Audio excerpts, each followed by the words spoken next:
Mark and I took the bus into Mexico City. It was 18 US dollars each, 684 pesos with our discount.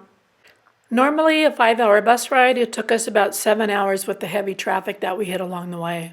Here, Mark and I just arrived at the Mexico bus terminal and it was crowded that day. It took us over an hour to wait for a taxi.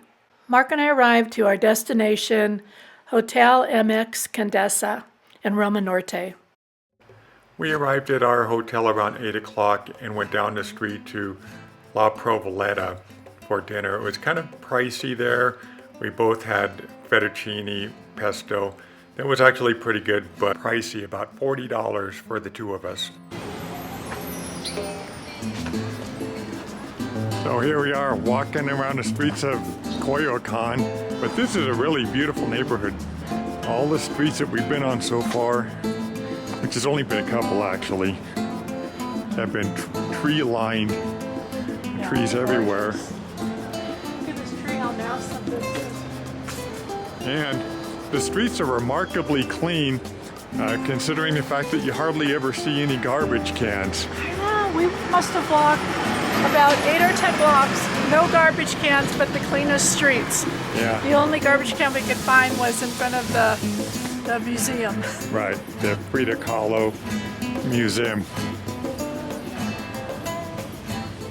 Coyoacán is one of the oldest towns in the Valley of Mexico. Even long before Mexico City, it was founded in the 7th century by the indigenous Nahuatl. So, what are we doing besides acting like a loco mujer?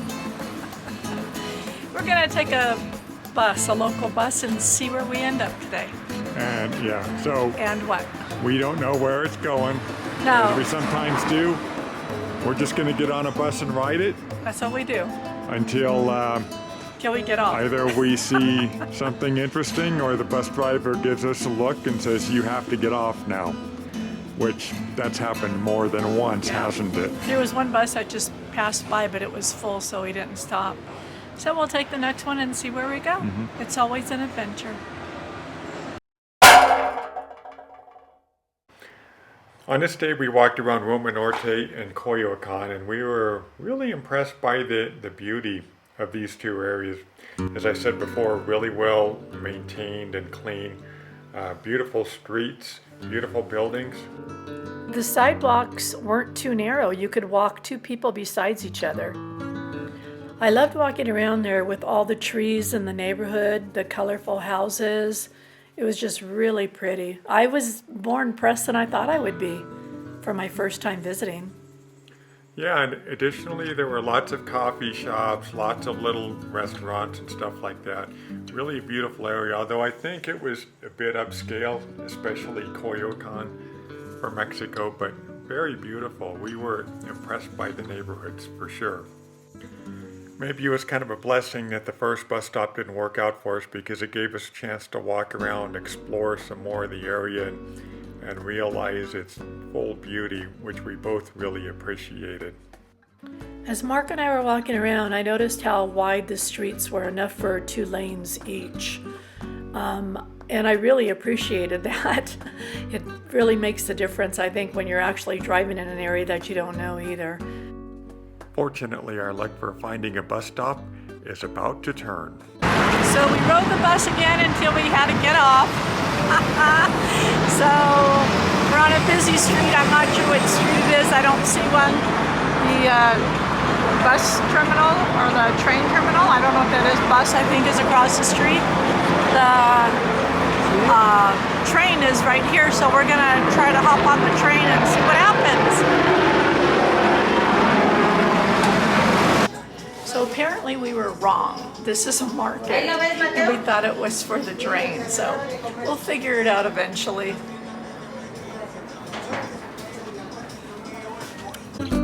This was a surprise.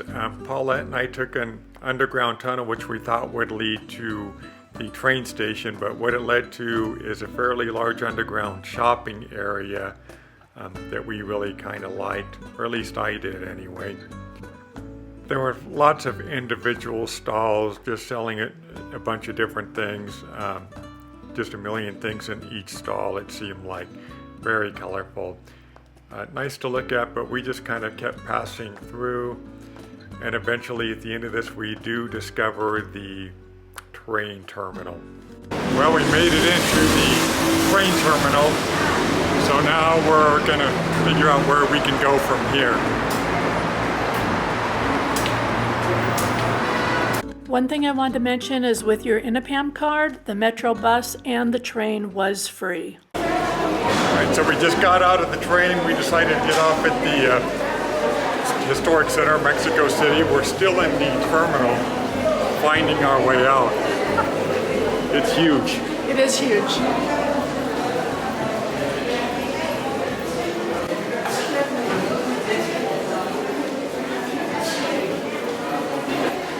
Well, good news, I see daylight up here. Bad news, I see more stairs. Yeah. Paulette is a habitual stair step counter.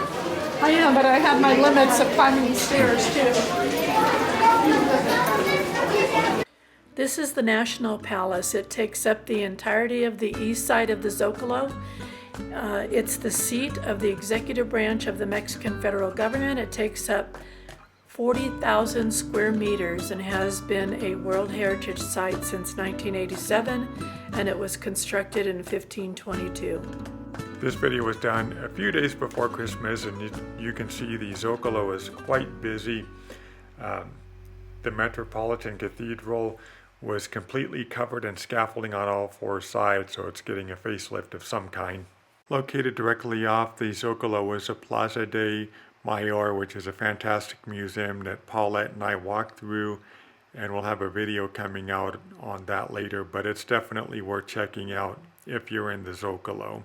The Zocalo looks a little bit different at Christmas time than it did the last time Mark and I were here for a day before we went on to our next adventure. We only stayed the night here last time, but it's pretty packed right now for sure. A lot going on. The cathedral was built in sections from 1573 to 1813, around the original church that was constructed soon after the Spanish conquest of Coyoacan, eventually replacing it entirely to a more Gothic, Baroque, neoclassical style. If you like what we're doing, we hope you'll consider subscribing to our channel and clicking the like button.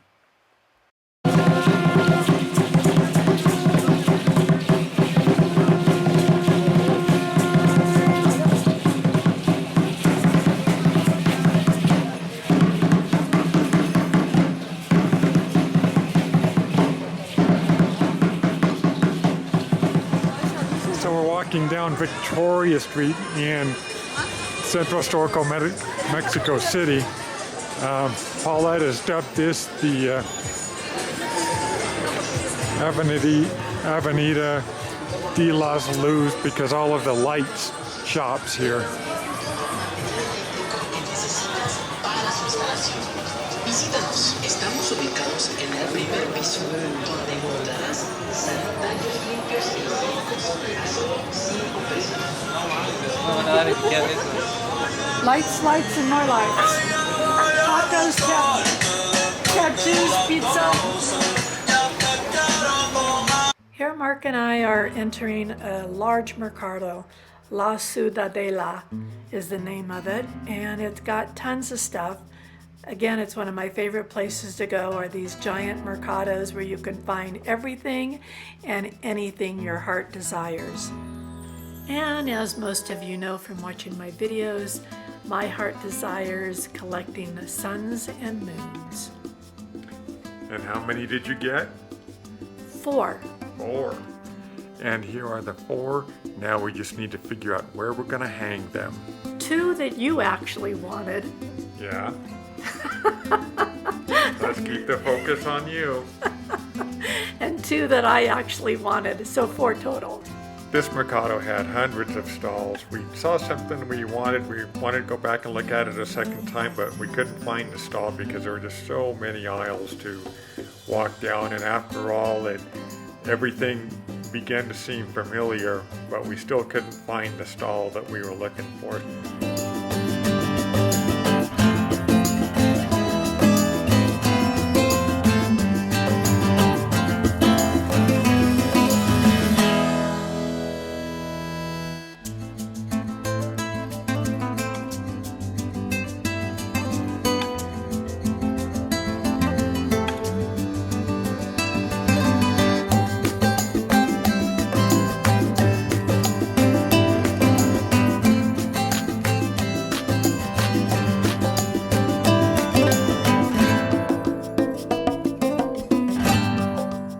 We found this park right outside of the Mercado. It was pretty good size, a lot of places to sit down. As you can see, the sun was kind of setting while we were there.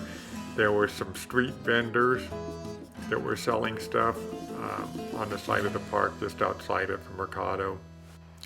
Here we are panning around the park, coming to Paulette, who's acting goofy because she's had a day of shopping and that's what it does to her. And then now we're panning back around to the statue of Jose Maria Morelos. So today we're doing something that Paulette has wanted to do for a long time.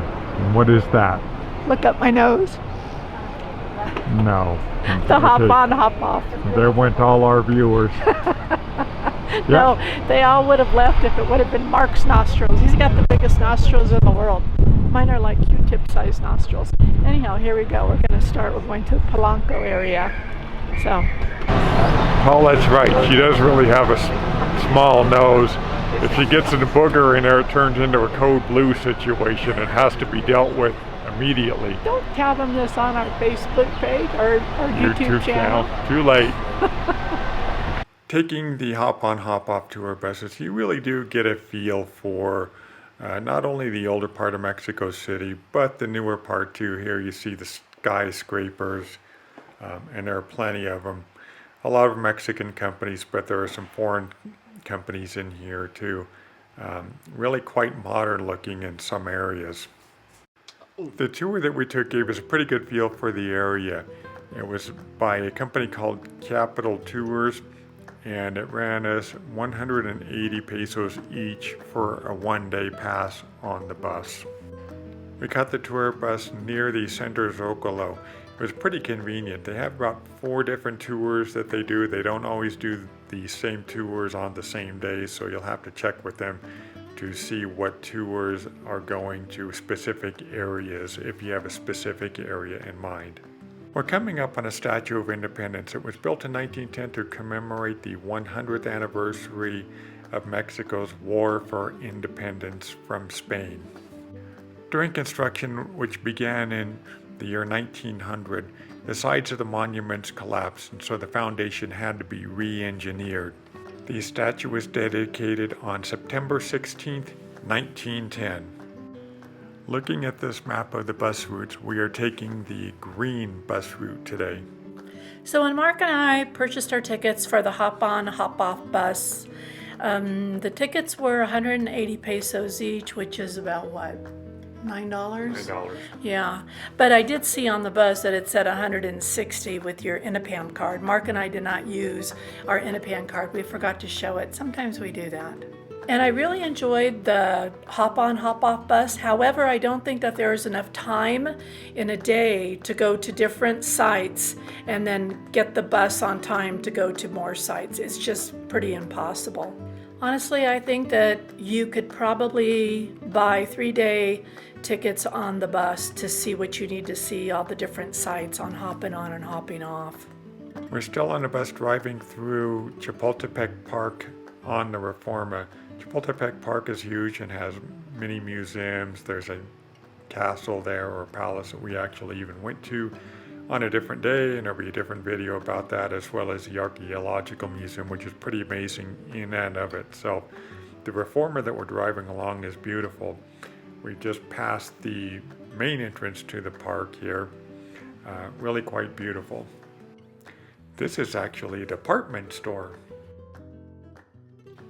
You do have the option of purchasing your hop-on, hop-off tickets online, but I found it cheaper to buy them from the stands there in Central.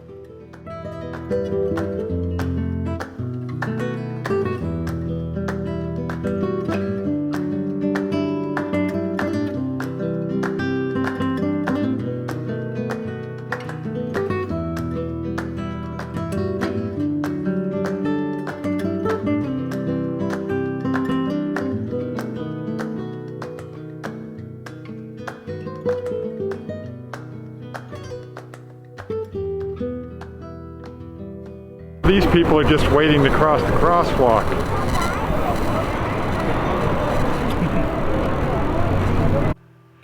And now they're crossing the crosswalk. this seemed to take several minutes. I can't believe the number of people crossing the crosswalk. It's kind of like being in Times Square in New York City. This was what it reminded us when we were in Madrid, Spain. This was what it was like before Christmas. This is after Christmas. These are probably people just, I don't know, roaming around, sightseeing, visiting, vacationing, going home, commuting, who knows? Wild, huh? That's a lot of freaking people. And while Mark's got the video rolling, this is the House of Tiles, right here. This is the House of Tiles, Casa de los Azulejos.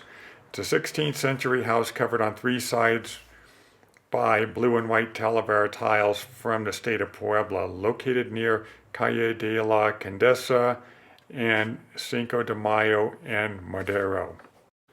This is a Templo de San Francisco, located across from the House of Tiles. It is a remnant of the vast Franciscan monastery erected in the early 16th century over the site of Moctezuma's private zoo. This church is the third to be erected on this site after the first 2 sunk into the ground and had to be demolished. The church was erected between 1710 and 1716.